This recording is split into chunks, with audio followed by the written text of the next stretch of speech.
열왕기상 8장 12절로 21절, 12절부터 21절 말씀을 교독합니다. 그때 솔로몬이 이르되 여호와께서 캄캄한 데 계시겠다 말씀하셨사오나 내가 참으로 주를 위하여 계실 성전을 건축하였사오니 주께서 영원히 계실 처소로소이다 하고 얼굴을 돌이켜 이스라엘의 온 회중을 위하여 축복하니 그때 이스라엘의 온 회중이 서 있더라. 왕이 이르되 이스라엘의 하나님 여호와를 송축할지로다. 여호와께서 그의 입으로 내 아버지 다윗에게 말씀하신 것을 이제 그의 손으로 이루셨다. 이르시기를 내가 내 백성 이스라엘을 애굽에서 인도해낸 날부터 내 이름을 둘 만한 집을 건축하기 위하여 이스라엘 모든 지파 가운데서 아무 성읍도 택하지 아니하고 다만 다윗을 택하여 내 백성 이스라엘을 다스리게 하였노라 하신지라. 내 아버지 다윗이 이스라엘의 하나님 여호와의 이름을 위하여 성전을 건축할 마음이 있었더니 여호와께서 내 아버지 다윗에게 이르시되 내가 내 이름을 위하여 성전을 건축할 마음이 있으니 이 마음이 내게 있는 것이 좋도다. 그러나 너는 그 성전을 건축하지 못할 것이요 내 몸에서 낳은 내 아들 그가 내 이름을 위하여 성전을 건축하리라 하시더니 이제 여호와께서 말씀하시던 대로 이루시도다. 내가 여호와께서 말씀하신 대로 내 아버지 다윗을 이어서 일어나 이스라엘의 왕위에 앉고 이스라엘 하나님 여호와의 이름을 위하여 성전을 건축하고 내가 또 그곳에 우리 조상들을 애굽 땅에서 인도해 내실 때에 그들과 세우신 바 여호와의 언약을 넣은 궤를 위하여 한 처소를 설치하였노라. 아멘. 오늘 여호와의 궤를 모시고자 하는 솔로몬의 마음을 읽을 수가 있습니다. 솔로몬은 아버지 다윗 때 이루지 못한 하나님의 언약의 말씀을 아버지와 다윗이 맺은 이 언약의 말씀을 이루고자 하는 마음과 열망이 굉장히 강했던 것으로 볼 수가 있어요. 왕위에 오르자마자 성전 건축에 대한 비전과 꿈을 실현하고자 그는 최상의 재료와 최고의 일꾼들을 모집하여 그 일을 이루어 나가는 과정을 우리가 현재 보고 있습니다. 하나님은요,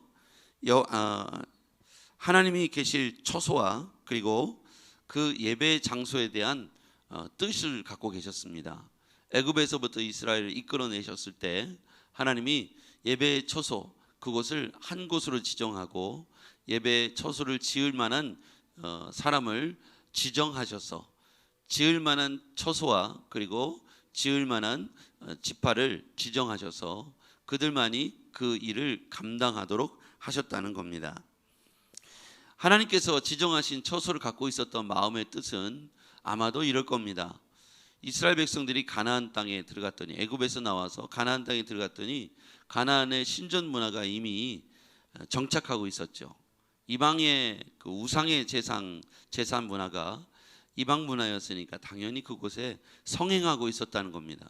성적으로 굉장히 문란한 것도 있었고 이방 제사 문화가 이미 성행하고 있었어요. 그래서 하나님은 아무 곳에서나 성전 건축을 하는 것을 원하지 않으셨습니다. 지정된 장소에 하나님이 지정한 사람들을 위해서 성전 건축을 이행하기를 원하셨다는 것이죠. 어찌되었든 솔로몬은 이러한 하나님의 뜻을 잘 이해하고 성전 건축에 진지한 마음으로 참여하는 것을 볼 수가 있습니다. 이 모든 것 속에는 하나님과 이스라엘 사이, 하나님과 다윗 사이에 맺은 언약에 대한 신실한 이행이라는 과정을 통해서 볼 수가 있어요. 성경의 역사, 성경을 가만히 보다 보면 하나님께서 인간과 맺은 하나님께서 이스라엘 백성들과 하나님께서 주의 택한 민족들과 맺은 이 언약이라는 것을 이 과정 속에서 이스라엘 민족 속에서 신실하게 하나님의 사람들, 때에 맞는 하나님의 사람들 또 때에 맞는 하나님의 일들을 통해서 그 일을 신실하게 이행하고 있다는 사실을 볼 수가 있습니다. 그래서 오늘 이스라엘 역사는 이스라엘과 하나님 사이에 맺은 약속에 관한 신실한 이행 과정이라고 볼 수가 있죠. 우리의 신앙도 그런 의미에서 보자면 하나님이 우리에게 하신 말씀을 우리에게 말씀해 주시고 그 말씀을 신실하게 이루어가는 과정이라고 볼 수가 있겠습니다. 자, 오늘 15절의 말씀 보시죠. 15절입니다. 같이 읽어볼게요. 시작. 왕이 이르되 이스라엘의 하나님 여호와를 송축할지로다. 여호와께서 그의 입으로 내 아버지 다윗에게 말씀하신 것을 이제 그의 손으로 이루셨도다. 이르시기를. 아멘. 그의 입으로 내 아버지 다윗에게 말씀하신 것을 이제 그의 손으로 이루셨다. 입으로 말씀하시고 그의 손으로 이루셨다. 입으로 말씀하셨다는 것은 약속하신 바를 말씀하시고, 손으로 이루셨다는 것은 이행하셨다, 지키셨다는 것을 의미하는 것이죠. 그래서 이 약속이라는 것은 굉장히 하나님 편에서 일방적이고 주권적인 개입이 담겨져 있습니다. 우리가 구원받은 것도 하나님의 일방적인 은혜의 결과가 우리가 구원받은 것이지 않습니까? 지금 우리가 여기까지 이끌어가는 모든 것을 보면 하나님의 일방적인 은혜, 주권적인 섭리, 주권적인 계획이 우리의 삶과 우리 교회와 우리의 가정 속에 임해 있다는 사실을 우리는 깨달을 수 있겠습니다. 그러니까 우리가 계획하지 않은 일도 결과적으로 보면 되어 있고, 아니 더 잘 되어 있죠. 우리의 계획이 요만한 사이즈였다면 하나님은 엄청난 일들을 지금 우리 곁에서 하고 계시지 않습니까? 이것을 우리가 설명할 때 주권이라는 단어로 설명할 수 있겠습니다. 우리가 무엇을 주장하지 않아도 하나님은 우리의 삶을 향한 주권을 가지시고 계획한 바를 신실하게 하나님 편에서 말씀하시고 이행하시는데, 입으로 말씀하시고 손으로 행하시는 분이시다. 그래서 여러분과 저를 향한 하나님의 주권적 계획, 주권적 섭리가 무엇인지 깨닫는 것도 큰 은혜요, 그것이 우리에게 소망의 길이 될 줄 믿습니다. 하나님이 나를 향한 주권적 계획이 있다는 사실을 깨달을 때, 인생을 내가 이끌어가는 것이 아니라 그분께서 나를 향한 특별한 계획을 갖고 계시고 그 계획을 신실하게 오늘도 이행하고 있다는 사실을 깨달은다면 우리는 안심할 수 있는 것이죠. 지금 하나님께서 나를 향한 특별한 계획과 섭리를 갖고 계시겠구나. 오늘 입으로 말씀하신다. 오늘 우리 가운데 하나님은 성령의 감동을 통해서 우리에게 말씀하십니다. 오늘 성령께서 우리에게 감동을 통해서 그 말씀을 깨닫게 하시고 그 말씀을 우리 가운데 감동으로 주실 겁니다. 우리는 그 말씀을 듣는 루트가, 통로가 기도할 때, 하나님 말씀을 들을 때, 예배할 때 하나님은 이처럼 우리에게 말씀해 주시죠. 영적으로 깨어 있어서 이 언약의 말씀, 이 약속의 말씀, 우리 가운데 주시는 이 소망의 말씀을 영적인 귀를 열어서, 지난번에 우리의 말씀을 통해서 예레미야를 통해서 들 때는 할례 받았다, 귀가 할례 받았다, 이 의미를 기도하면서 하나님이 우리 가운데 주시는 영적 사인을, 영적인 신호와 영적인 음성을 우리가 들을 수 있다면 그는 깨어있는 사람일 것입니다. 그래서 우리가 항상 기도함으로 말씀 안에서 깨어있기를 주의 이름으로 축복합니다. 깨어있다 보면요, 아침에도 말씀하시고 낮에도 말씀하시고 저녁에도 말씀하시고 꿈속에도 말씀하시는 주의 음성을 듣게 될 것입니다. 하나님의 음성을 들을 때 우리의 가슴이 뜨거워지고 지금 절망의 상황이 소망으로 바뀌어지고 오늘까지 낙심해 있던 인생이 소망과 희망을 발견하게 될 줄 믿습니다.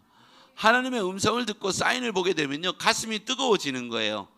그래서 이 가슴이 뜨거워져서 우리 속에 주시는 이 가슴의 뜨거움을 전하지 않고는 견딜 수가 없는 거죠. 잠 못 이루는 밤은 둘 중에 하나일 겁니다. 너무 기대가 돼서, 내일이 너무 기대돼서 시간이 더디 올 때 하고, 내일이 너무 두려워서 근심에 쌓여있을 때, 여러분의 밤은 어떠신 밤입니까? 너무 기대돼서, 내일이 너무 기대돼서 아침에 잠이 깊이 들지 않고, 시간을 보면 아직도 시간이 그대로 멈춰 있는 것 같고, 또 깨더 시간을 보면 아직도 시간이 멈춰 있는 것 같고, 여러분 그런 날이 있지 않습니까? 대개 그런 날들은 어디 여행 갈 때, 소풍 갈 때, 수학여행 갈 때, 방학할 때 아마 그런 날이지 않을까 싶은데요. 하나님이 우리 가운데 주시는 이 기대와 소망은 그런 것과 비교할 수 없는 확신이요, 우리 가운데 가슴 뜨거워지는 그런 기대감이 오늘 하나님이 우리에게 주시는 음성이 내 안에 분명하고 확신 있게 선명하게 들려질 때라고 생각합니다. 여러분과 하나님 사이에 그런 교통함이 있기를 주의 이름으로 축복합니다. 하나님은 이처럼 우리에게 말씀하시고 입으로 말씀하시고 손으로 이루시는 신실하신 하나님이십니다. 그 말씀하신 바를 우리에게 하나님 편에서 신실하게 이행하고 있다는 것이죠. 그러면 하나님이 입으로 말씀하셨다. 그 순간부터 하나님은 손으로 일하시는데 우리 눈에는 그게 잘 안 보일 수 있습니다. 근데 왜 안 보이냐? 우리가 하나님 편에서 우리와 하나님 사이에 약속에 대한 신실한 이행이 우리 편에서도 이루어져야 되기 때문이죠. 우리와 하나님 사이에 맺은 약속이 일방적으로 지었다 할지라도 하나님의 감동 가운데 우리에게 주신 은혜라 할지라도 우리가 그것을 하나님 앞에 신실하게 이행할 때 하나님은 우리 편에 일하시는 것들을 보여주기 시작하는 타이밍이 있다는 것이죠. 오늘 여러분 주변에서 일하시는 하나님이 지금 눈에 보이지 않지만 여러분과 우리 교회와 저와 여러분의 가정과 직장과 사업 위에 하나님은 지금 여러분이 보이지 않는 곳에서 신실하게 졸지도 주무시지도 않고 그 손으로 그 입으로 말씀하신 것을 그 손으로 이루어가고 있는 줄 믿습니다. 그리고 18절 말씀 우리 함께 읽어보죠. 18절입니다. 여호와께서 시작. 여호와께서 내 아버지 다윗에게 이르시되 내가 내 이름을 위하여 성전을 건축할 마음이 있으니 이 마음이 내게 있는 것이 좋도다. 아멘. 내 이름을 위하여, 아버지 내 이름을 위하여 성전 건축할 마음이 있다. 이 마음이 있는 것이 참 좋다 이렇게 말씀하시죠. 여러분 어떤 일을 딱 이렇게 경험했을 때 여러분이 기대하고 바라던 것이 이루어졌을 때 우리 입에서 이런 말이 나오죠. 아 좋다, 아 참 좋다, 이런 표현이 나오지 않습니까? 저는 그 느낌이 바로 이 느낌이라고 생각합니다. 하나님께서 우리를 보실 때 아 참 좋다, 아 누구 집사 아 참 좋다, 너의 마음속에 나를 기쁘게 하려고 하는 그 마음이 있으니 아 좋구나. 성전 건축할 마음을 갖고 있는 것을 보시면서 아 좋다 이렇게 말씀하시잖아요. 하나님이 보실 때 성전을 건축하는 그 마음의 태도가 참 좋아 보이셨을 것입니다. 하나님이 성전을 다른 사람을 통해서도 얼마든지 할 수 있고 여러 방법을 통해서도 할 수 있지만 하나님이 택한 민족, 하나님이 택한 사람 다윗 그 아들 때에서 그 마음이 이렇게 이어지고 다윗이 그 마음을 늘 품고 있는 것을 보면서 네 마음에 그 마음이 있는 것을 보면서 아 좋구나, 참 좋다 이렇게 말씀하시는 거죠. 여러분 우리가 하나님 앞에서 참 좋다, 아 좋구나 이런 말을 들을 수 있는 것이 바로 하나님을 기쁘시게 하려고 하는 삶의 태도와 고백이 있을 때 하나님께서 아 좋다라고 말씀하시고 있는 것이라고 생각합니다. 여러분과 제가 하나님을 기쁘시게 하는 삶이 되었으면 좋겠습니다. 오늘 여러분이 이 말씀을 묵상하며 사십시오. 아 좋다.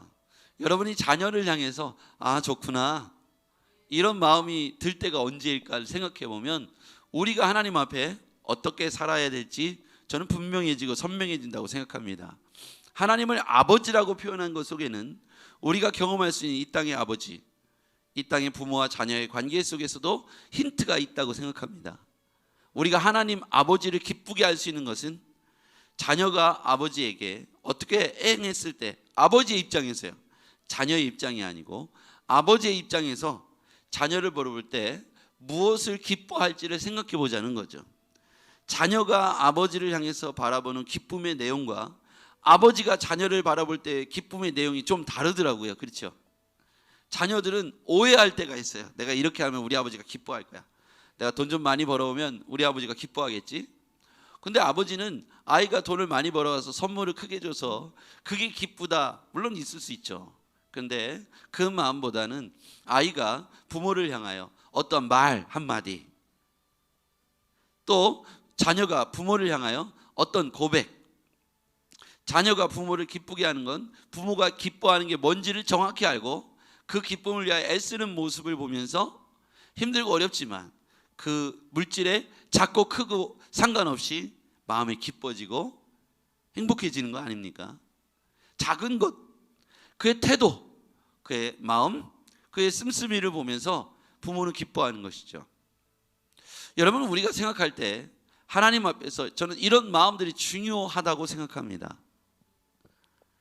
우리가 하나님을 향하여 아 좋다 이런 마음이 어떨 때 들까?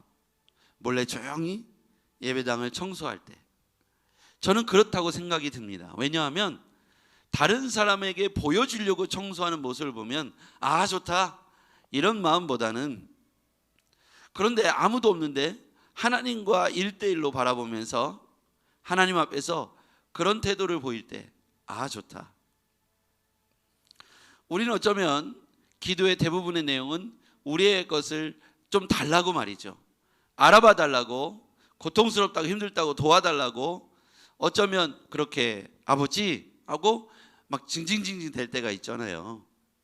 그럴 때 아 좋다 이런 마음보다는 우리는 정말 하나님을 위하여 주님을 기쁘시게 하는 그 일에 몸과 시간과 마음과 물질을 이렇게 드릴 때 그 마음의 태도와 자세가 그것에 많고 적음에 상관없이 아 좋다 이렇게 하시지 않을까 싶습니다. 우리 아버지의 마음을 이해하고 헤아리고 아 좋다 오늘 주의 기쁨을 위하여 살아갈 수 있는 여러분과 제가 되기를 주의 이름으로 축복합니다. 기도하겠습니다. 전능하신 아버지, 오늘 우리가 하나님을 기쁘시게 하는 삶이 되기를 원합니다. 하나님을 위하여 하나님의 백성이 되는 그 자리에서 여호와의 기쁨을 위하여 쓰임받는, 또 그렇게 살아가기로 결단하는 우리가 되게 하옵소서. 예수님의 이름으로 기도했습니다. 아멘.